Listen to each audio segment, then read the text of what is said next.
Baik, sudah dikirim ya tentangnya.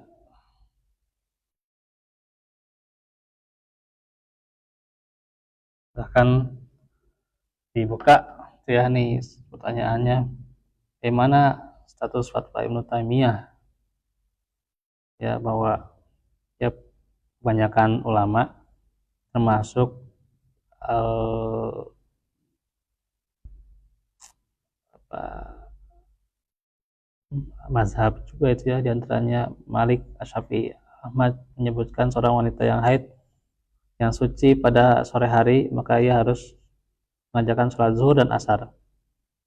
Ini berdasarkan keterangan Abdurrahman bin Auf, Abu Hurairah dan Ibnu Abbas.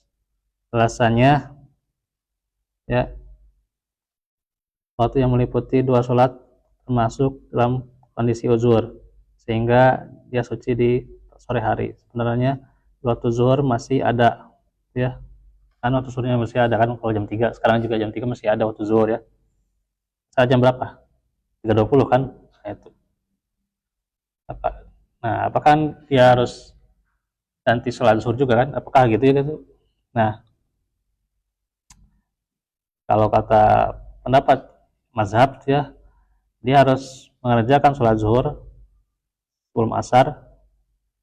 Sedangkan jika sucinya di akhir malam, waktu maghrib masih ada, bila kondisi zuhur, bila kondisi uzur, bila kondisi uzur, maka dia mengerjakan maghrib sebelum isya. Nah, jadi ada pendapat contohnya juga karena hadis yang dari Aisyah radhiyallahu anha, Fatimah juga binti Abi Hubais datang pada Nabi. Ini ya apa? Tulisannya agak kecil itu ya, saya agak jelas ya. Tulisan Arabnya. Rasulullah, sungguhnya aku wanita yang istihadah tidak suci. Apakah aku tinggalkan sholat? Beliau bersabda tidak. Sungguhnya demikian itu bukan haid. Maka apabila datang haidmu, tinggalkanlah sholat. Dan apabila berhenti, maka mandilah, bersihkanlah dan sholatlah. Ya. Nah, sholatlah ini ada penjelasan tadi kan yang dari Ibnu Taimiyah.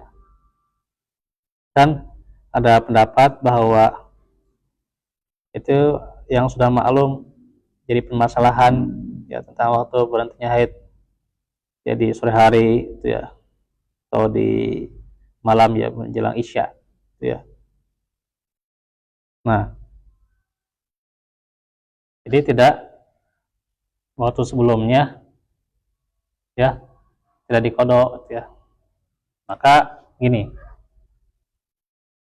itu yang pertama ya, tidak perlu dikodok. Jadi yang kalau misalnya haidnya jam 7 berhentinya, haidnya itu berhentinya jam 7 kan masih ada waktu sholat misalnya jam 7 misalnya lebih 10 lah gitu.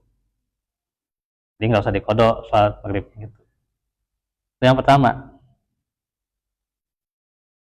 Atau misalnya haidnya berhenti jam tadi yang jam 3 gitu ya gitu. Dan masih ada waktu untuk sholat zuhur gitu ya gitu. Jadi nggak usah dikodok. Yang lanjutnya berarti sholat asar aja gitu. Yang zuhurnya nggak usah. Itu pendapat yang pertama. Yang kedua,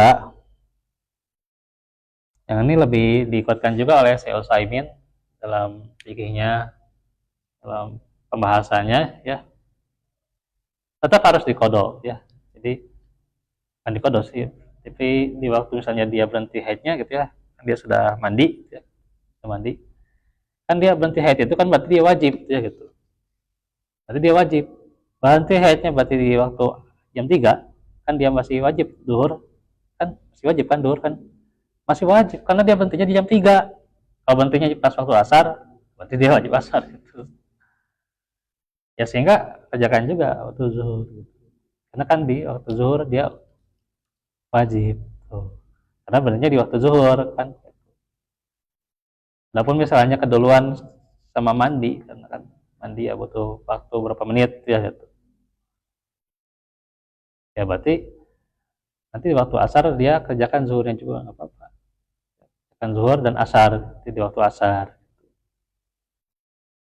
gitu. Ketika misalnya juga jam 7 haidnya berhenti, dia wajib sholat maghrib karena jam 7 misalnya belum waktunya isya, atau misalnya dia semenit 2 menit lagi mau waktu isya, ada berhenti si haidnya itu semenit 2 menit ya.